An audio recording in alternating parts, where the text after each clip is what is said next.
Hi friends, நான் Lakshmi. Welcome back to my channel. இன்றைக்கி நம்ம வீடியோவில் ஒரு சூப்பரான ஸ்வீட் ரெசிபி தாங்க பார்க்க போகிறோம். நம்ம வீட்டில் இருக்க பொருட்களை வச்சு தான் பண்ண போகிறோம். ஆனால் டிஃப்ரெண்ட்டாக பன்னீரே இல்லாமல் ஒரு ரசகுல்லா ரெசிபி ரொம்ப சூப்பராகவும் டிஃப்ரெண்ட்டாகவும் இருக்கும். கண்டிப்பாக ட்ரை பண்ணி பாருங்கள். ரொம்ப ஸ்பாஞ்சியாக டேஸ்டியாக நல்ல ஜூஸியான இந்த ரசகுல்லாவை எப்படி செய்யலான்னு பார்க்குறதுக்கு முன்னாடி நம்மளோட KHQT சேனல் ரெசிபி சப்ஸ்கிரைப் பண்ணிக்கோங்க. பக்கத்தில் இருக்க பெல் ஐகானையும் கிளிக் பண்ணிக்கோங்க.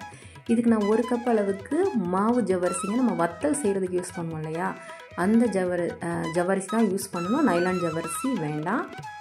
இதில் 1 கப் அளவுக்கு நம்ம ஜவ்வரிசி எடுத்து நல்லா பவுடர் பண்ணி, முடிஞ்ச அளவுக்கு நமக்கு மிக்ஸி ஜாரில் எவ்வளோ பவுடர் பண்ண முடியுமோ பண்ணிக்கோங்க. பண்ணிவிட்டு இந்த மாதிரி நம்ம இந்த ஜல்லடை வச்சு நல்லா ஜலிச்சு எடுத்துக்கிற போகிறோம். திருப்பி அந்த கப்பிகளை திருப்பி ஒரு தடவை ஓட்டி மிக்ஸி ஜாரில் திருப்பி நம்ம ஜலிச்சு எடுத்துக்கிறணும்.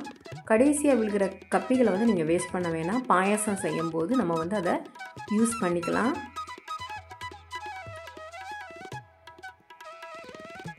நல்லா நைஸாக இந்த மாதிரி பவுடர் பண்ணி எடுத்து வச்சுட்டு ஒரு ஓரத்தில் வச்சிடலாம். இப்போ இதுக்கு நான் பார்த்திங்கன்னா ஒரு கடாயில் 3 கப் அளவுக்கு காய்ச்சாத பால் தான் சேர்த்துருக்கேன். நல்லா கெட்டியான பாலாக எடுத்துக்கோங்க.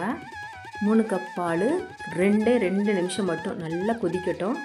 கொதித்ததுக்கு அப்புறமா இதில் ஒரே 1 கப் அளவுக்கு பச்சரிசி மாவு சேர்க்குறேன். நீங்கள் எந்த பிராண்டாக இருந்தாலும் சரி, கடை மாவுனாலும் சரி, வீட்டு மாவுனாலும் சரி சேர்த்துக்கோங்க.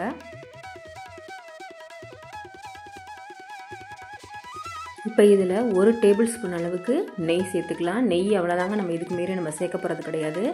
அதனால் ஒரே 1 தேக்கரண்டி அளவுக்கு நமக்கு நெய் இருந்தால் மட்டும் போதும் இந்த ஸ்வீட் செய்ய. அதுக்கப்புறம் பார்த்தீங்கன்னா 2 டேபிள் ஸ்பூன் அளவுக்கு நான் பால் பவுடர் ஆட் பண்ணுறேன். நீங்கள் பால் பவுடர் இருந்தால் போட்டுக்கோங்க. அது நமக்கு ஆப்ஷனல் தான். நான் இருக்குன்னு சொல்லிட்டு போட்டுட்டேன். நீங்கள் இல்லைன்னா பரவாயில்ல, பிரச்சனை கிடையாது. ஏன்னா பால் இருக்குது, நமக்கு கண்டிப்பாக அந்த சுவை கூடவோ குறையாதுங்க. கண்டிப்பாக பால் பவுட்ரு சேர்க்குறனால கொஞ்சம் நல்லாயிருக்கும். அதனால் நீங்கள் சேர்க்காதனால குறைஞ்சிரும்னு பயப்பட வேணாம், இருந்தால் போட்டுக்கோங்க. அடுப்பை ஆஃப் பண்ணிவிட்டு தான் நான் இப்போ இதை ஃபுல்லாக சேர்த்துருக்கேங்க. சேர்த்துட்டு நல்லா கலந்துக்கலாம். நல்லா கட்டிகள் எதுவும் இல்லாமல் நல்லா கரண்டியை வச்சு கலந்துக்கலாம்.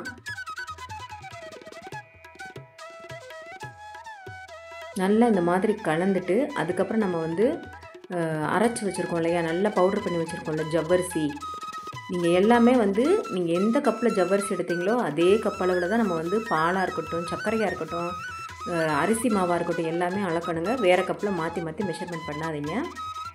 இப்போ 1 கப் அளவுக்கு ஜவ்வரிசி மாவையும் சேர்த்துட்டு நல்லா கரண்டிகளால் கலந்துட்டு அதுக்கப்புறம் நம்ம கையில் நல்லா பிசைஞ்சு எடுக்க போகிறோங்க. கொஞ்சம் மாவு லேசாக கை பொறுக்கிற அளவுக்கு சூடு இருக்கும்போது நம்ம கை வைக்கலாம்.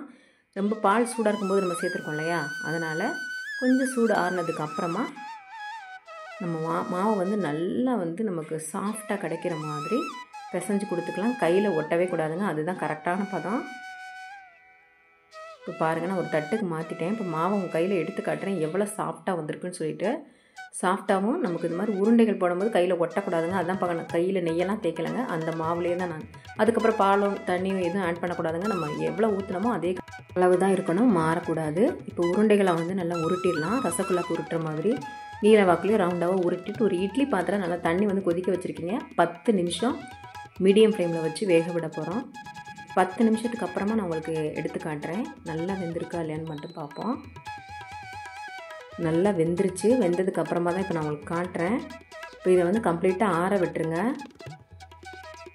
இப்போ ஆறினதுக்கப்புறம் உங்கள்கிட்ட எடுத்து காட்டுறேன் பாருங்கள். அமுக்கி காட்டுற பாருங்கள் எவ்வளோ சாஃப்டாக இருக்குன்னு பார்த்துக்கோங்க. இப்போ இதை சுகர் சிரப்பில் நம்ம ஊற போட்டு எடுக்கணும். இதுக்கு சுகர் சிரப்பு நம்ம ரெடி பண்ணிடலாம். 1.5 கப் அளவுக்கு நான் வெள்ளை சர்க்கரை எடுத்திருக்கேன். நீங்கள் நாட்டு சர்க்கரை வேணால் கூட ஆட் பண்ணிக்கலாம், இல்லை வெல்லம் வேணால் கூட ஆட் பண்ணிக்கலாம். இப்போ 1.5 கப்பு சர்க்கரைக்கு நான் 1.25 கப் அளவுக்கு தண்ணி சேர்த்துருக்கேங்க. நான் சொன்ன மாதிரி ஜவ்வரிசி எந்த கப்பில் எடுக்கிறீங்களோ அதே கப்பில் தான் எல்லா மெஷர்மெண்ட்ஸும் இருக்கணும், மாறக்கூடாது. 1.25 கப் அளவுக்கு தண்ணி சேர்த்து நல்லா கொதிக்க விட்டுருங்க. சர்க்கரை கரையணும். பதம்னு பார்த்தீங்கன்னா அந்த சர்க்கரை நல்லா கொதித்து பிசுபிசுப்பு தன்மை வரும் இல்லையா, அந்த இதுதான் கரெக்டான பதம். தெரியலனாலும் பயப்படாதீங்க, இந்த பிசுபிசு தன்மை கண்டுபிடிக்க. நல்லா இந்த மாதிரி நுர மாதிரி அப்படியே கொதிச்சு நுர மாதிரி விழுகும். அதுதான் அந்த பிசுபிசுப்பு தன்மைக்குரியது. நல்லா நுரைச்சி வருங்க, அதுதான் கரெக்டான பதம். இப்போ நம்ம உருண்டைகளை சேர்த்துட்டு அடுப்பை ஆஃப் பண்ணிடலாம். கம்ப்ளீட்டாக 1 ஹவர் டிஸ்டர்பே பண்ணாமல் அதை ஊற விட்டுருங்க. 1 ஹவர் கழித்து எடுத்து பார்த்து அதை சர்வ் பண்ணுங்கள். கண்டிப்பாக நல்ல ஸ்பாஞ்சியாக சூப்பராக இருக்கும் டேஸ்ட்டு.